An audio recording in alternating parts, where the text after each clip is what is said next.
Hello and welcome to episode 101 on the Online Trainers Podcast. Today's topic is reduce overwhelm and avoid burnout.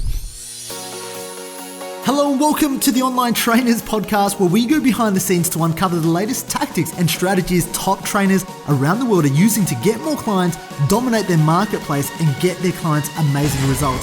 There is absolutely no fluff here. I'm your host, Lynn Trin. Now, I know going into 2017, you are absolutely on fire. I can feel it. I can feel that you've set your goals. I can feel that you've got your targets ready. You're ready to rock and roll. And a lot of the times is that when we set our goals and we become really, really excited, I know that I'm a big person, for one, who have set my goals in the past, and then 2 weeks down the track of taking high, massive action, I burnt out in the end. And one of the biggest factors that has burnt me out in the past is overwhelm. Now, overwhelm is a funny thing. It's a lot of the times when I look back at when I was overwhelmed and when I did go through burnout, and I did, and it wasn't a fun thing because I created negative association with work and getting the stuff done, was the fact that a lot of my stuff was unorganized. And what I mean by this is, if you're not organized within your business, you're going to be overwhelmed due to the lack of consistency, but the lack of certainty you have in growing your business. And what I mean by this is, a lot of the times fitness business owners, including myself, set our business up and we don't actually have a proper structure. Yeah, we wing things. And for a long time, I know I was winging a lot of things. I know that I was winging my lead generation and generating things and generating leads on a consistent basis. So I'd generate leads whenever my leads would run out. I'd make sales. I'd do sales calls every other day and every second that I could do it.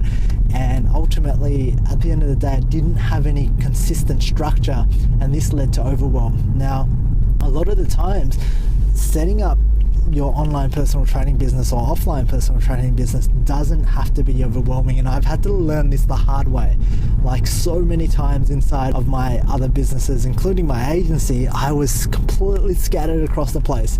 Like, I didn't know what the hell was going on half the time. I was reactive and I wasn't proactive. And so in mid-2016 and this year, my biggest thing to focus on is, number one, focus, is how to be completely present in all of the tasks, so I'm highly productive. If I'm resting, I'm really resting. If I'm working, I'm working. If I'm talking to people or connecting in relationships, then I'm really present and I'm really there. Another thing that I've dedicated myself to is having complete structure and mastery of the things that I'm putting into place. Now, one of the things that I want to talk to you today about is lead generation, and I talk about this is because I was talking to my legacy group about setting up what I call and reducing overwhelm with your lead generation structure. I call it the conveyor belt method, but more importantly, what I want you to understand is, I want you to understand lead generation comes from two things. It comes from the short-term play, attracting clients with your lead magnet or your challenge or your video series, and then it comes with the longer term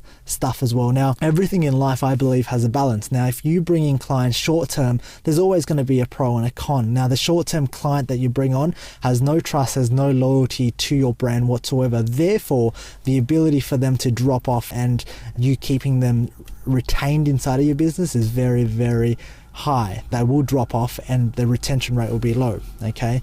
Now, long-term wise, if you follow a long-term marketing plan, if you're consistent, then what's going to happen is you may not get clients instantly or straight away, but the clients that you do get are better, high quality. So inside of Legacy, what I was teaching how can we balance the two between getting clients at the moment with the short-term plan, but actually focusing on our long-term strategies in order to keep and sustain our prospects so that we can get high quality leads, high quality prospects through the time. One of the things I brought up was the conveyor belt bucket. I talk about having a big bucket of assets, and that big bucket is either your list, your audience, they can be your podcast listeners, they can be your followers on Facebook, they can be your email list. Now, I talk about growing your assets.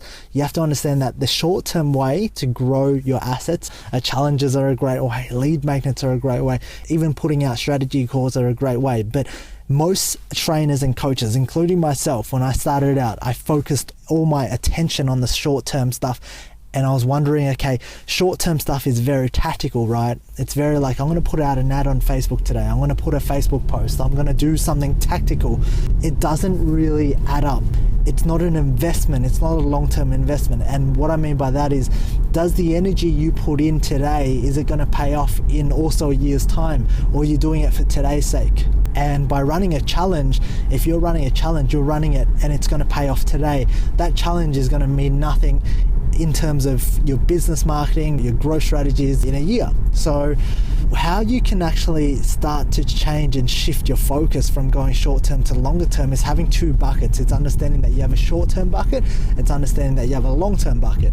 Now, short term bucket, choose one or two modalities or tactics that you're going to use to get leads right now. And that might mean that you run a challenge. That might mean that you put up a huge opportunity post. That might mean that you do something to get clients today. But understanding that whatever you're using money to advertise on, you can actually transfer clients from this short-term bucket to this long-term bucket via your email list, via your Facebook group. Now, what you do inside a long-term bucket is you have to imagine this big bucket in the middle is like a bank account.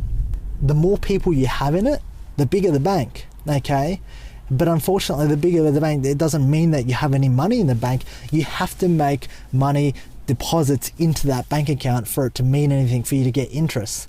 So these money deposits come from adding value, okay? Putting the right type of information inside of that bank, consistently delivering results, adding value and being consistent and showing up every single day. Now, that might mean your email list, that might mean your podcast.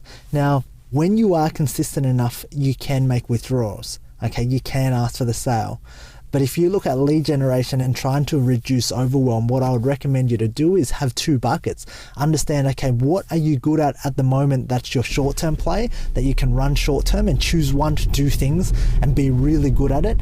And then the longer-term play, your middle, your bank account, how can you make that grow bigger in terms of the amount of people that are in there, but also how can you deliver and add more value so that you can withdraw and you can extract money when it comes to ask for the sale. Because when you do ask for the sale, this bigger bank, they're going to know, love and trust you a lot better. Now, understanding that there are 100 different marketing modalities and there are a few trust building modalities. Now, trust building modalities are podcasts, emails, Facebook group, Facebook live videos, blogs, so on and so forth. The tactical stuff, you can do anything. You can launch a lead magnet, you can run a challenge, you can put out a video series. You can do stuff in that short term to get clients straight away, but understand that the short term clients that you get aren't going to be of high quality.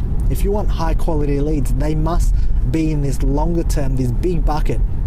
Okay, now I hope I'm not confusing you, because if you understand this, you understand that if you can choose 1 to 2 modalities in each bucket and be consistent with it, that is your marketing game plan. That is all that you do. And so what you need to focus on is you need to focus on the short term and the understanding that, do you have a big bucket so that all the people that you don't convert into clients from your challenge, from your huge opportunity post, they're at least added to your group of assets, to your bank account, which then you can add value to their lives to help grow, and eventually you can extract and monetize money from your list or your audience per se. Okay, so if you enjoyed this, just reach out to me, because I've got a great template I'd love to share with you. Reach out to me inside the Online Trainers Club group on Facebook and let me know that you listened to this, and just say, hey, I want the conveyor belt method strategy, and I'll send you through a 1-page PDF. But I hope that helps, because understanding this marketing and lead generation system, I call it a system, is going to help you take care of lead generation once and for all, which means that every single day you know what your tasks are in order for you to generate a consistent supply of leads. Okay, so yeah, that is your one task for today. Let me know what you thought of this, and if you want that 1-page PDF, just reach out to me inside of the Online Trainers Club. Have a fantastic day. Make sure that you implement this system today. So number 1, asking yourself, what is the short-term goals and marketing and lead generation strategies? But the second thing is asking, what are you going to do on a long-term consistent basis? Okay, and at the end of the day, it's consistency that wins. So just make sure that you remember that.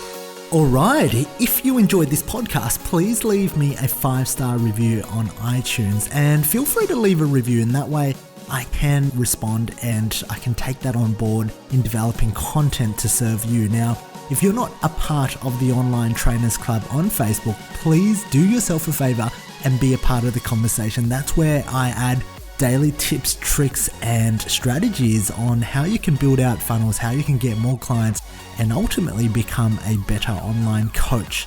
Thank you for listening.